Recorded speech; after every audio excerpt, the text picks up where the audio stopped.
Hemos estado mirando con mucha atención qué pasa con el dólar, este tipo de cambio que pasaba o no la barrera de los 800 pesos, cuáles son los factores que inciden justamente para que esto ocurra y cuáles son las miradas a mediano y largo plazo que tenemos que tener. Vamos a estar conversando de esto en profundidad junto a Manuel Bengolea, él es analista de inversiones, también gerente general de Octogone. ¿Cómo estás? Bienvenido, Manuel. Hola Bárbara, ¿qué tal? Muy bien, muchas gracias por la invitación. Estamos mirando Siempre, si es que bajaba o no la barrera, superaba por poquito, ¿no? Y finalmente lo hizo, los 800 pesos. sí, a ver, ayer puntualmente rompió el piso de los 800 y yo diría que mucho tuvo que ver en eso el anuncio del Banco Central de salir a vender dólares. La pregunta, me imagino que a todos los auditores les interesará y la de muy difícil respuesta es, ¿está barato o está caro el dólar? ¿No es cierto? Y para establecer eso uno siempre tiene que ir a la parte más fundamental. Y nada mejor que eso, que lo que se denomina el tipo cambio real, que básicamente es cuántas importaciones puedo financiar yo con mis actuales exportaciones. Es decir, ver cuánto compran, ¿no es cierto? Para hacerlo simple, ¿cuánto cobre tengo que vender yo para poder comprar el petróleo que necesito? Nosotros importamos todo el petróleo, lo estoy minimizando pero para hacerlo simple. Eso se llaman términos de intercambio. Entonces, en la medida que los términos de intercambio favorecen a Chile, se necesitan menos pesos por dólar, y en la medida que los intercambios no favorecen a Chile, se necesitan más pesos para la misma unidad de dólar. Y este dato de tipo de cambio real existe, lo calcula el Banco Central todos los meses y existe desde casi de los 80, si es que no antes. Y si uno compara la trayectoria histórica desde el 80 hasta ahora, ¿no es cierto? Uno observa que hay una correlación muy, pero muy, muy cercana entre el tipo de cambio real y el dólar observado, por razones obvias, ¿no es cierto? Si el precio del cobre sube mucho, nosotros somos capaces de importar más cosas, por lo tanto, eh, la cantidad de pesos que se necesitan por cada unidad de dólar es menos. Eso es básicamente lo que se conoce como una apreciación del dólar respecto al peso. Entonces, ¿qué es lo que vemos? Eh, Hay cosas curiosas. En el 2014 se produjo un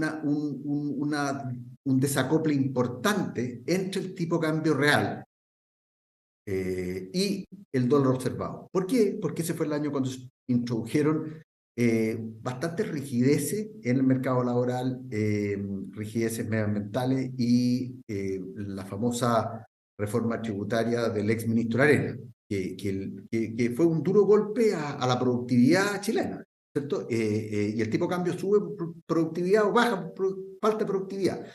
Entonces, se produce ese desacople que se agudiza en forma muy importante, te diría yo, con el estallido social y después, posterior, con el COVID-19. Para que tengan una idea, al tipo de cambio actual, a los 790 pesos, ese desacople casi ha desaparecido.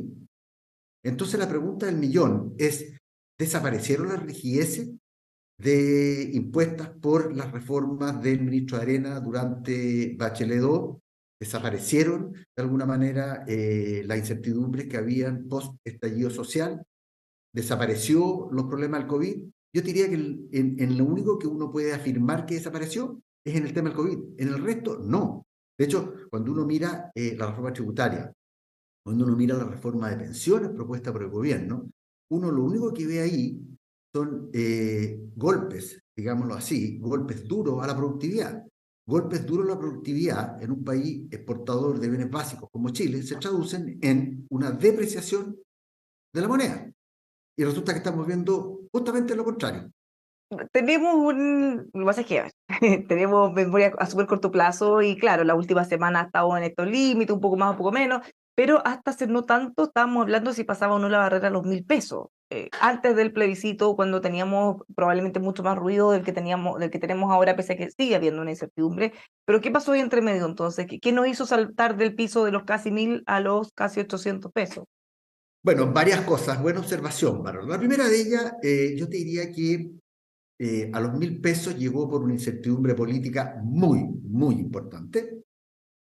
porque China estaba mal y todos sabíamos que las cuarentenas chinas estaban hiriendo de forma muy significativa la capacidad de crecimiento de ese país y, por supuesto, alterando el precio en bienes tan importantes como el cobre, ¿cierto? ¿Qué tenemos hoy que ha cambiado? Déjame agregarte un tercer factor, Bárbara. Deuda pública. La deuda pública de Chile se catapultó el año 2022, ¿cierto? Y empezó esto hace 7, 8 años a subir en forma muy significativa. Eh, una deuda pública creciente para un país exportador de bienes básicos es una mala noticia para la moneda. Bueno, analicemos las cosas. Desde el punto de vista político, efectivamente, ha habido una caída muy significativa en la incertidumbre. Desde luego, ¿cierto? Hasta antes de la votación del 4 de septiembre, lo que se veía ahí era la posibilidad de un cisne negro, un evento de cola, como se denomina en estadística, que son muy poco deseables. Por lo tanto, el premio por riesgo del peso podría haber sido 250, 300 pesos en esa época, ¿ok? Cuando se transaba a 1050 pesos. Ese riesgo político ha decrecido en forma muy significativa después del 4 de septiembre y después del acuerdo por el marco constitucional, acuerdo político, ¿no es cierto?, de principio de diciembre. Por lo tanto, el premio por riesgo político se ha reducido en forma muy importante. Ese es un primer factor. El segundo factor, Bárbara, es China. China, a finales de diciembre, principio de enero, anunciaba su total reapertura o el fin de las cuarentenas. Prueba de ello es que el precio de los bienes básicos, como el precio del cobre, ha subido en forma significativa, el precio del hierro, el precio de la madera, ni hablar. Entonces, eso es buenas noticias para Chile. ¿Te fijas? Yo te diría que el tercer punto, y que fue como el último empujón, es la noticia que supimos ayer del superávit fiscal y que la deuda pública en el año 2022 se mantuvo en los mismos niveles que tenía en el año 2021. Eso es una buena noticia. Nos guste o no nos guste, si fue por suerte o no fue por suerte, da lo mismo. ¿No es cierto? El ministro de Hacienda, como siempre lo hemos dicho, es una muestra de seriedad y prueba de ello es que tuvimos superávit fiscal luego de 10 años de tener déficit. Ahora, si esto se va a mantener, hay dudas y dudas razonables, pero eso, ¿no es cierto? A lo menos ese descanso también produjo un impacto en la valorización del tipo de cambio. Entonces, si nosotros miramos este escenario, bueno, y para no salir de esto primero, mirando el escenario internacional, ¿qué pasa con Rusia y Ucrania? ¿Qué pasa con Estados Unidos? ¿Qué otros ruidos o factores podrían incidir en el tipo de cambio? Y bueno, y en las proyecciones Bueno, económicas también, si la reactivación o no. por supuesto, también hay algo de eso. ¿Ah? No hay que olvidarse que el Fondo Monetario Internacional, a principios de semana o la semana pasada, ya no recuerdo muy bien, ¿no es cierto?, cambió su visión del crecimiento económico y lo cambió para positivo. Levemente positivo, pero un cambio positivo. Es un tema.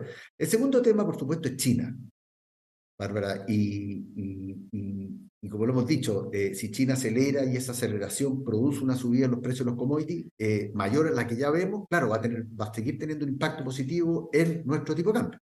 Y por último, yo diría que aquí entra la Reserva Federal de Estados Unidos o el Banco Central de los Estados Unidos, que se va a pronunciar hoy de su reunión de operación de mercado abierto, ¿cierto? De la reunión de política monetaria, y eso debería dar una señal, porque la diferencial de tasas de interés entre Chile y Estados Unidos es un tema importante en la determinación del tipo de cambio, ¿cierto? Y las señales que emita en ese sentido la Reserva Federal van a ser muy importantes, las señales en cuanto a voy a seguir con la tasa alta por más tiempo, que fue lo último que dijo el presidente del Banco Central, Jerome Powell. Si eso lo vuelve a ratificar hoy día, probablemente veamos una depreciación del peso, porque eso significa que las tasas de interés en Estados Unidos van a permanecer altas por más tiempo, algo que en Chile es de muy baja probabilidad que suceda, porque ya en Chile estamos viendo varios meses de crecimiento negativo, ya estamos metidos en una recesión, entonces lo más probable es que el Banco Central en marzo o abril empiezan a bajar las tasas en Chile. Y eso debiese producir, de alguna manera, un desincentivo para invertir en pesos y ganarte la diferencia de tasa. Claro, eso podría generar un incentivo para apreciar el dólar. Mirando justamente este piso, entonces, si miramos todos estos factores que estaba comentando en profundidad, mirando el valor del tipo de cambio real, ¿este debería ser nuestro nuevo piso? ¿O estamos por un buen momento, que viene por un ratito, o deberíamos más o menos, según los fundamentales, estar rodeando esta cifra? Mira, los pisos son súper difíciles de establecer porque son pisos móviles o techos móviles, ¿no es cierto? Si el cobre sube mañana, para que lo entiendan en fácil nuestros auditores, a $5, $5.50, y el precio del petróleo se mantiene en 70 centavos, entonces el piso del tipo de cambio son 700 pesos, ¿cierto? Con las condiciones actuales, eh, el tipo de cambio, ¿cierto? Hoy día a mí me parece que está un poco bajo. Yo te diría que, y la razón para concluir aquello es que el tipo de cambio real, ¿cierto? Siempre ha existido una brecha, o ha existido una brecha en los últimos 7, 8 años, y no hay razones fundamentales desde el punto de vista económico que justifiquen que esta brecha se cierre. ¿Te fijas? Entonces, esa brecha debería volver a abrirse, y al abrirse esa brecha, probablemente veamos que el tipo de cambio sube un poco, O sea, que se pero aprecia el dólar. también el precio del dólar, bien digo, el precio del dólar sube. O sea, se necesitan más pesos para comprar una unidad de dólar. ¿Qué cosas tenemos que estar entonces mirando para lo que viene con mayor detención? ¿Y qué pasa con los commodities? Bueno, por supuesto que la reactivación de China la estamos mirando con mucha ansiedad porque eso nos llega un beneficio directamente por muchos sectores, no solo el tipo de cambio. Mira, hay dos factores que son fundamentales en la determinación del tipo de cambio. El primero de ellos es productividad. Y la pregunta que hay que hacerse es, si la productividad mejora, el tipo de cambio se aprecia o son menos pesos por dólar, para que lo entiendan todos nuestros auditores. Todo lo que se haga en Chile para mejorar la productividad es positivo. No hay mucho que esperar ahí, ¿no es cierto? Pero la pregunta es si Estados Unidos o China van a hacer algo.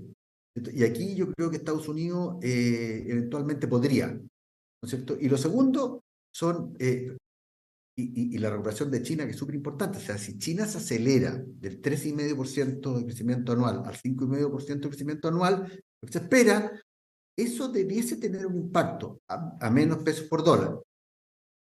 Pero el otro factor que le juega en contra es la diferencial de tasas de Estados Unidos. Y eso lo vamos a saber, como te digo, lo vamos a empezar a saber hoy día a las 4 de la tarde hora chilena, cuando sepamos cuál es la decisión de la Reserva Federal de Estados Unidos.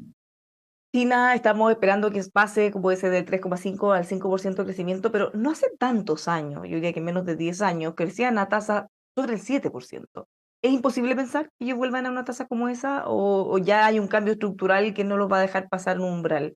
Mm, Buena pregunta, Bárbara. Es muy difícil. China, de hecho, hay algunos decenios donde subió 10% de Mm. crecimiento anual.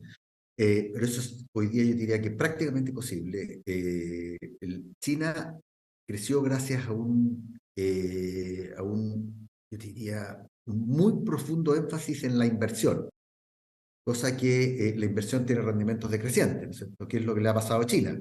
¿Cierto? Ahora China depende del consumidor, mucho más que del proceso de inversión.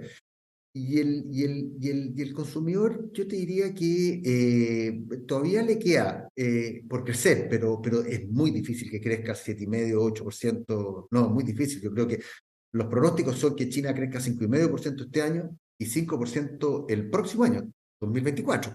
Entonces, yo creo que es a ver, es casi imposible. Fíjate, China ya hizo el gran salto adelante.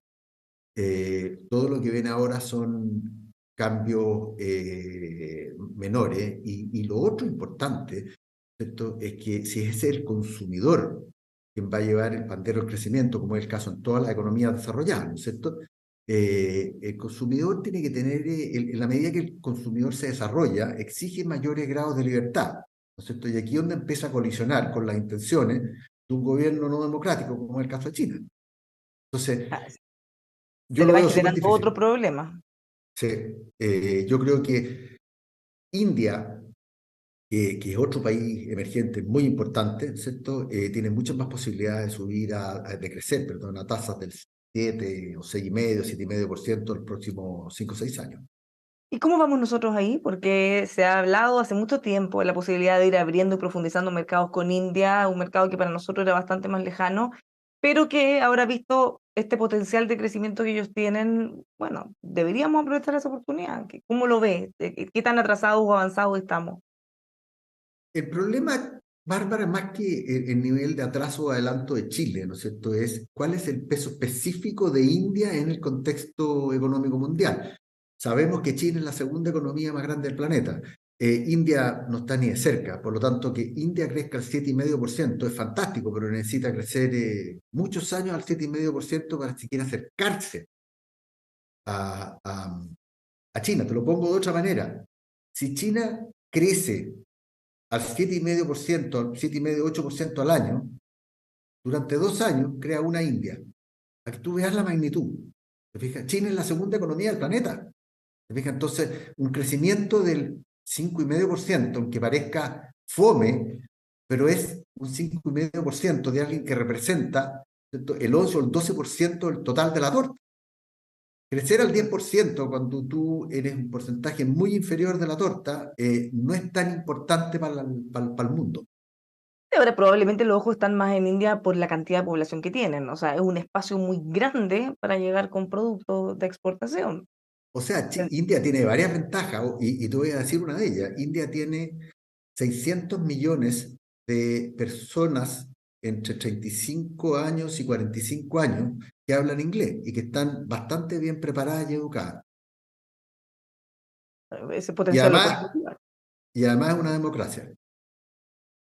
Y además han ido mejorando también sus niveles de consumo y el acceso a distintos productos que antes no tenían. Así es. Ahora, Chile produce cobre, Chile produce litio, y Chile depende mucho de la actividad industrial en el mundo. Mm. Habiendo dicho eso, que es una realidad que tenemos hace 20 o 30 años, ¿no es cierto? También es importante constatar que todo este tema del auto eléctrico o la electromovilidad, que también es algo que depende también del consumidor, porque quienes compran el auto eléctrico al final son los consumidores. Por lo tanto, la realidad de Chile ya no es tan dependiente del ciclo industrial como lo era antes, y ahora somos también bastante dependientes del consumidor. Por eso hay que estar mirando muy de cerca lo que hace el consumidor chino, porque si el consumidor chino, que representa el 38% del PGB, contra el 67-70%, que es el caso de Chile o de Estados Unidos o los países europeos, se dedica a comprar autos eléctricos, imagínate tú el impacto que podría haber en el precio del cobre, en el precio del litio y otros materiales que se necesitan para la electromovilidad. Tremendo potencial tenemos ahí. Ahora finalmente, Manuel, hoy día conocimos cifras de IMASEC, 1%, que fue relativamente mejor de lo que se esperaba, o al menos estaba en el rango más optimista de la caída. ¿Cómo ve que cerramos el año pasado? Más o menos estiman que podríamos tener un crecimiento de 2,9%. Lo vamos a tener ya con certeza la cifra final en marzo, pero ¿cómo ve lo que pasó y lo que viene sobre todo? Mira, hay una parte del IMASEC que sorprendió y que yo creo que fue parte importante de la sorpresa, ¿no es cierto? El sector servicios. Sector servicio colaboró con un 0,8%, que fue un poco lo que explicó que no fuera una caída cercana a 2, sino que -1. Y eso de servicios, Bárbara, puede tener algo que ver con la llegada de extranjeros en general a Chile, que son es puro servicio, que es algo que comentamos, ¿no es cierto?, nosotros en otro programa, eso sí. Eh, Así que yo creo que los pronósticos de crecimiento, o la verdad que pronósticos de decrecimiento para el año 2023 pueden ser menos malos. Y eso es bueno, en general. Nos quedamos entonces con ese vaso medio lleno, Manuel. Muchísimas gracias por esta conversación. También nos quedamos pendientes del tipo de cambio. ¿Qué pasa?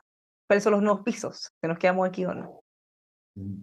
Vamos a ver, pues. Hoy día lo vamos a saber, por lo menos vamos a tener un atisbo después del pronunciamiento de Jerome Powell de la Reserva Federal de Estados Unidos. Nos quedamos pendientes a eso, que es lo más cercano entonces. Muchas gracias, Manuel. Buen día. Adiós, Bárbara, gracias a ti, que tengan buen Los, día. los dejamos invitados a todos a seguir junto a nosotros aquí en emol.com.